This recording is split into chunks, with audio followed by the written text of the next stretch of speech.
الحمد لله وكفى والسلام على عباده الذين اصطفى أما بعد قال الله عز وجل في القرآن المجيد والفرقان الحميد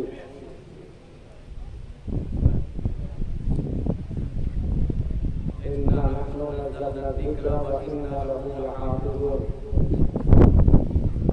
قال النبي صلى الله عليه وسلم إن الذي ليس في جوفه شيء من القرآن كالبيت الخير قال النبي صلى الله عليه وسلم إن الله يرفع بهذا الكتاب أقواما ويضع به آخرين وكما قال عليه الصلاة والتسليم صدق الله مولانا العظيم وصدق رسوله النبي الكريم ونحن على ذلك لمن الشاهدين والشاكرين والحمد لله رب العالمين. اللهم صل على محمد وعلى آل محمد كما صليت على إبراهيم وعلى آل إبراهيم إنك حميد مجيد. اللهم بارك على محمد وعلى آل محمد كما باركت على إبراهيم وعلى آل إبراهيم إنك حميد مجيد.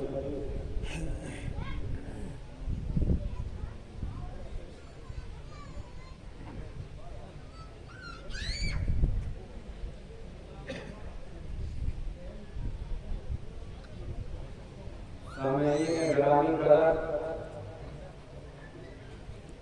اور اسٹیج پر تشریف رکھنے والے علماء کرام، اللہ جل شانہ ہم سب کا یہاں جمع ہونا قبول فرمائے. یہ علاقہ ہائی جنت اس زمین پر آپ کے اس ادارے کا آج پہلا سالانہ پروگرام ہے، جس میں دو حفاظ کرام کی دستاربندی کا یہ نظم آپ حضرات نے کیا ہے، اور اس میں علماء کرام تشریف لا رہے ہیں. کچھ علماء تشریف لا چکے ہیں اور کچھ علماء کی تشریف آ گئی. ابھی تھوڑی دیر بعد وہ بھی تشریف لے آئیں گے. آپ حضرات جم کر بیٹھیں، علماء کی بات سنیں. اس پروگرام کی خاطر آج آپ نے اپنا پورا وقت فارغ کرنا ہے، اور سب سے پہلے میں بھی اور آپ بھی ہم اپنی نیت کو ٹھیک کر لیں کہ جو بات سنیں گے اللہ کی رضا کے لیے پڑھیں گے اور اس پر عمل کرنے کی فکر کریں گے. آپ یہ مولوی رفیق صاحب آپ اوپر آ جائیں. آپ آ جائیں.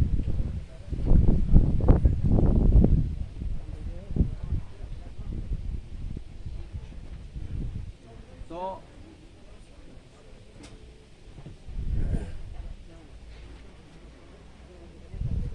کیونکہ ضرورت عمل کی ضرورت ہے. آواز نہیں آ رہی.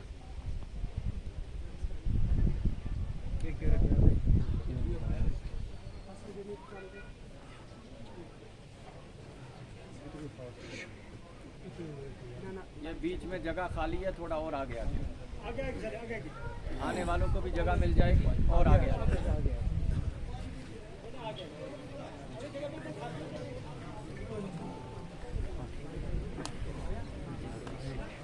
خالی جگہوں کو بھر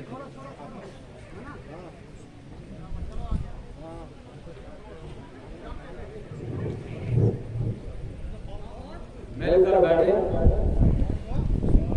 اور عمل کے جذبے سے بیٹھے.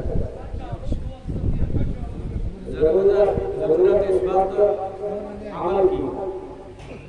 عملی زندگی انسان کی بنی تو انسان کامیاب ہو.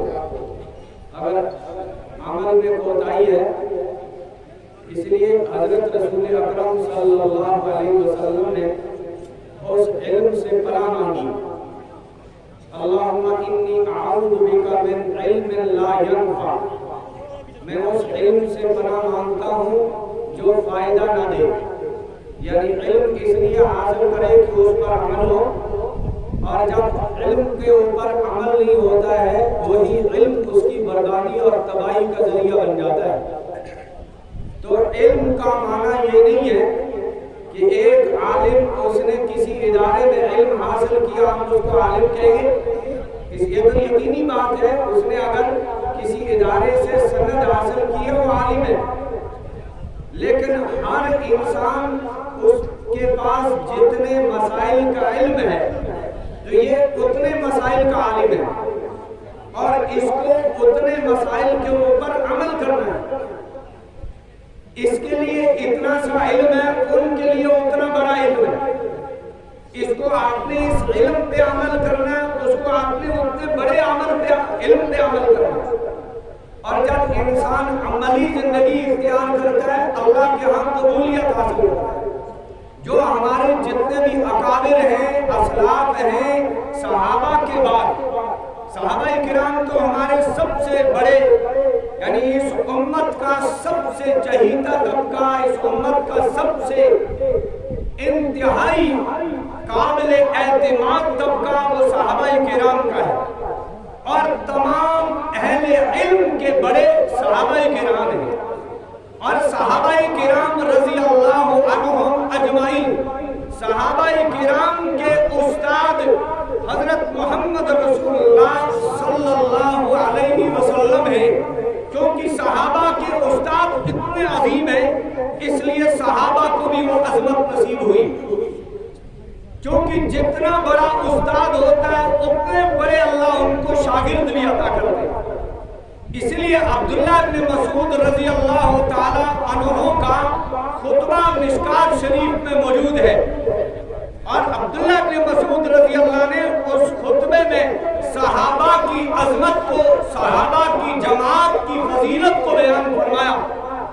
عبداللہ بن مسعود رضی اللہ فرماتے اختار اللہ لصحبت نبیہ، اللہ نے صحابہ کو پوری امت میں سے، پوری نسل انسانیت میں سے نبی کی صحبت کے لیے، نبی کی شاگردگی کے لیے پوری امت میں سے، پوری نسل انسانیت میں سے صحابہ کی جماعت کو چن چن کر نکالا اور نبی کی شاگردگی ان کو نصیب فرما دی.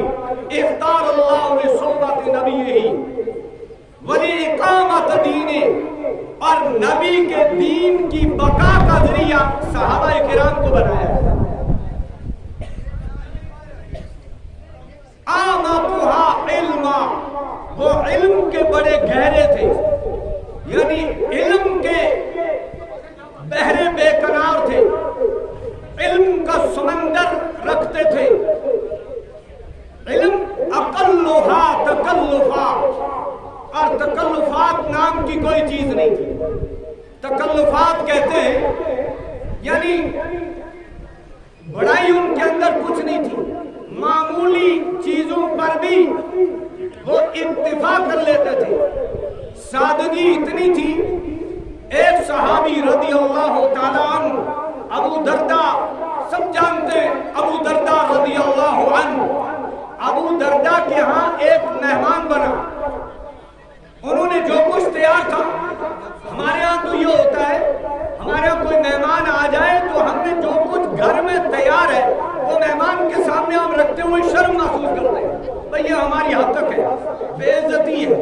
مہمان آئے تھوڑا کچھ اچھا سا انتظام ہو، ٹھیک ہے اچھی بات ہے، آپ اپنی جگہ اچھا انتظام کر سکتے کر لیں، لیکن اتنے تکلفات میں مت مبتلا ہو جائے.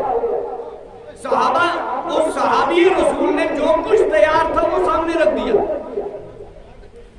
اور انہوں نے سادگی کے ساتھ کھانا شروع کیا. اس سالن میں نمک کم تھا تو انہوں نے تقاضا کیا نمک کم ہے.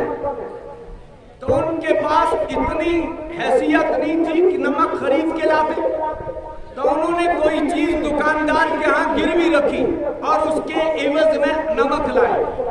کھانا کھایا، کھانے سے فراغت کے بعد جب وہ کھانا کھانے کے بعد دعا پڑھی جاتی ہے اور اس میں دعا پڑھنے کے بعد ان کا اللہ تیرا شکر ہے ماں حضر پر ہم نے اکتفا کر لیا، تو ابو درداء رضی اللہ بول اٹھے، کہنے لگے ماں حضر پہ اگر آپ اکتفا کرتے تو پھر مجھے فلاں چیز گروی نہ رکھنی پڑتی، اور نمک کے لیے مجھے گروی رکھنی پڑی۔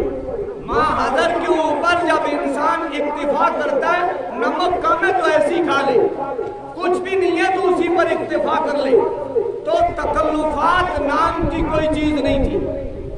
آج تو ہم تکلفات کے اندر غرق ہو چکے، رسم و رواج کی پابندیاں اتنی ہیں، ہمارے معاشرے میں دین کا اصل چہرہ ہمارے ان رسموں نے مسخ کرنے کی بھرپور کوشش کی ہے۔ صحابہ کرام رضی اللہ عنہ اجمعین علم کے گہرے، یعنی علم ان کا اتنا تھا کہ اس کے بعد کی امت ان کے علوم کا مقابلہ نہیں کر سکتی، کیوں؟ انہوں نے علوم اتنے بڑی شخصیت سے حاصل کیے تھے، اور وہ شخصیت تھی محمد رسول اللہ صلی اللہ علیہ وسلم کی۔ جناب رسول اکرم صلی اللہ علیہ وسلم نے ان کو سب سے پہلے ایمان، صحابہ خود بیان کرتے ہیں، کئی روایتیں اس میں موجود ہیں اور ان روایتوں میں وہ تفصیل موجود ہے۔ صحابہ فرماتے ہیں ہم نے سب سے پہلے ایمان سیکھا، ایمان کے بعد قرآن سیکھا۔ تو انہوں نے ایمان نبی علیہ السلام سے سیکھا، قرآن بھی نبی اکرم صلی اللہ علیہ وسلم سے سیکھا۔ پھر قرآن کریم کی صحابہ فرماتے ہیں ہمارے اسباق لینے کی، آموختہ سنانے کی ترتیب یہ تھی کہ ہم 4 آیتیں 10 آیتیں جب پڑھتے تھے اور ان کو خوب یاد کر لیتے، جب اس کا ان کے الفاظ بھی یاد ہو جاتے، پھر ہم یہ سیکھتے کہ قرآن کی ان آیتوں میں ہمارا رب ہمیں کیا کہتا ہے، پھر ہم وہ سیکھتے، معانی اور مطالب بھی سیکھتے۔ اس میں حضرات صحابہ کرام نے قرآن اس انداز سے پڑھا۔ حضرت عمر رضی اللہ تعالیٰ عنہ نے سورہ بقرہ کو کئی سال میں پڑھا، جب اس پر عبور حاصل ہوا اور پھر اس خوشی میں انہوں نے ایک اونٹ ذبح کر کے اپنے دوست احباب رشتہ داروں کو دعوت کھلائی، اس نعمت کی شکر میں کہ اللہ کا کلام حاصل کرنے میں کامیاب ہوا ہوں۔ یقیناً جس کو اللہ جل شانہ اپنے قرآن کے علوم عطا فرما دے تو اس کے ذمہ لازم ہے کہ وہ اس نعمت پر اللہ کا شکر ادا کرے کہ اللہ جل شانہ نے اپنا پاک کلام ہمارے ناپاک سینوں کے اندر رکھ دیا۔ یہ اللہ کا احسان ہے اور اس پر انسان کو شکر ادا کرنا چاہیے۔ وَلَئِن شَكَرْتُمْ لَأَزِيدَنَّكُمْ وَلَئِن كَفَرْتُمْ إِنَّ عَذَابِي لَشَدِيدٌ، اگر شکر کرو گے اور زیادہ دوں گا، ناشکری کرو گے تو میری پکڑ بڑی سخت ہے۔ ہر نعمت کے اوپر اللہ کا شکر ادا کرو۔ اللہ صحت کی نعمت نے شکر کرو، ایمان کی نعمت سے مالا مال کیا اس پر بھی شکر کرو، اللہ نے مال دیا اس پر بھی شکر کرو، اللہ نے اچھی سوچ اور فکر دی اس پر بھی اللہ کا شکر کرو۔ آپ اس عظیم و شان پروگرام کے اندر آئے ہیں، یہ اللہ کا فضل ہے آپ کے اوپر، اس پر بھی آپ اللہ کا شکر ادا کرو۔ پروردگار آپ نے ہمیں سنیما ہال کی طرف آپ ہمیں نہیں لے گئے، کسی اور ایسے پروگرام کے اندر آپ نے ہمیں شرکت سے ہماری حفاظت کی اور اتنے اچھی مجلس آپ نے ہمیں نصیب فرما دی۔ تو صحابہ کرام رضی اللہ عنہم اجمعین نے قرآن کریم جناب رسول اکرم صلی اللہ علیہ وسلم سے سیکھا، پھر صحابہ کرام نے اپنی زندگی میں اس کو عملایا۔ صحابہ کرام علم اور عمل ایک ساتھ سیکھتے تھے، ایک ساتھ، یہ نہیں تھا کہ خالی پڑھتے تھے اور عمل بعد میں، ہم تو سوچتے بعد میں کریں گے، شادی کرنے کے بعد بوڑھے ہو جائیں گے، بچے ہو جائیں گے، پھر ہمارا کام صرف مسجد میں، کیونکہ آپ بوڑھا ہو گیا اب اور کوئی کام نہیں، اب صرف مسجد میں بیٹھوں گا۔ پہلے یہ بھی کس کو معلوم ہے اس کی موت کب آ جائے؟ آپ وہاں تک پہنچ پائیں گے کہ نہیں پہنچ پائیں گے، یہ شیطانی دھوکہ ہے۔ بلکہ صحابہ کرام رضوان اللہ علیہم اجمعین، صحابہ کے اندر ایسی فکر تھی، ایسی فکر تھی، توجہ رہے، آپ کو دائیں بائیں دیکھ رہے ہیں یا تو میری بات آپ کو سمجھ میں نہیں آ رہی، تھوڑا توجہ کریں گے۔ صحابہ کرام رضوان اللہ علیہم اجمعین کے اندر آخرت کی فکر ایسی دامنگیر تھی۔ امام حسین رضی اللہ تعالی عنہ، ان کے خاندان میں سے ایک بچہ، اس کا واقعہ علماء نے لکھا ہے، بالکل معصوم بچہ، یعنی ابھی آپ نے شعور تک بھی نہیں پہنچا تھا۔ ایک اللہ والے بزرگ راستے میں گزرتے ہوئے کسی میدان سے گزرے تو وہاں دیکھا سارے بچے کھیل کود میں مشغول ہیں اور وہ بچہ ایک کنارے میں بیٹھا ہوا ہے، ایک کونے میں، وہ رو رہا ہے۔ تو اس بزرگ نے سمجھا شاید اس کے پاس کھیلنے کا سامان نہیں، تو اسے کہا بیٹا آؤ میرے ساتھ، میں آپ کو کھیل کود کا کی وہ چیزیں خرید کے دیتا ہوں اور آپ کھیلیں۔ تو انہوں نے کہا بڑے میاں بڑے افسوس کی بات ہے، آپ نے یہ داڑھی سفید کہاں کی ہے؟ میں اس لیے نہیں رو رہا کہ میرے پاس کھیل کود کا سامان نہیں، میں اس لیے رو رہا ہوں کہ مجھے فکر ہے اللہ مجھے کہیں جہنم میں نہ ڈال دے مرنے کے بعد، میں تو اس لیے اللہ کے سامنے گریہ زاری کر رہا ہوں۔ تو انہوں نے کہا بیٹا آپ کی اگر وفات اس حالت میں ہوگی، آپ تو معصوم ہیں، آپ تو سیدھے جنت میں جائیں گے۔ انہوں نے کہا بڑے میاں ابھی بھی آپ کو بات سمجھ نہیں آئی، میں روزانہ دیکھتا ہوں میری امی جان وہ جب چولہے میں آگ جلاتی ہے تو وہ پہلے نیچے چھوٹی چھوٹی لکڑیاں رکھتی ہے اور اس کے بعد اوپر بڑی لکڑیاں رکھتی ہے۔ جب آگ جلاتی ہے کیونکہ بڑی لکڑیاں جلدی آگ نہیں پکڑتی، اس لیے ان کے نیچے چھوٹی لکڑیاں وہ دھومتی جاتی ہیں اور وہ آگ میں پہلے وہ جلتی ہیں، اس کے بعد بڑی لکڑیاں آگ پکڑتی ہیں۔ مجھے یہ فکر دامنگیر ہے کہیں اللہ قیامت کے دن کہے بڑوں کے ساتھ میں پہلے چھوٹوں کو ڈالو تاکہ آگ پہلے ان کو لگے اور اس کے بعد بڑوں کو لگے، کہ مجھے تو یہ فکر دامنگیر ہے۔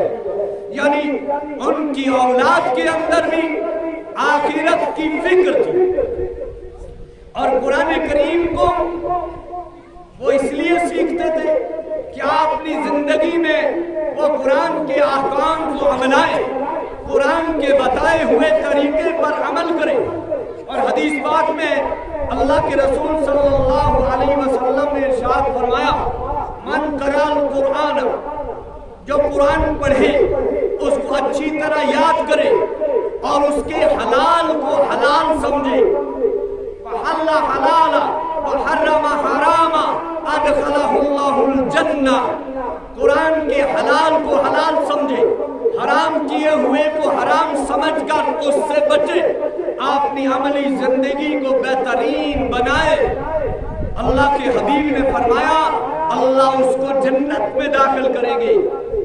وعشرۃ فی آل بیتہ کلھم قد وجبت لہ النار، اور اللہ جل شانہ اس کی سفارش، اس کی شفاعت ایسے اس کے 10 اس حافظ قرآن کے 10 رشتہ داروں کے حق میں اس حافظ قرآن کی سفارش قبول کر کے جنت میں داخل کریں گے جن کا جہنم میں جانا لازم ہو چکا ہوگا۔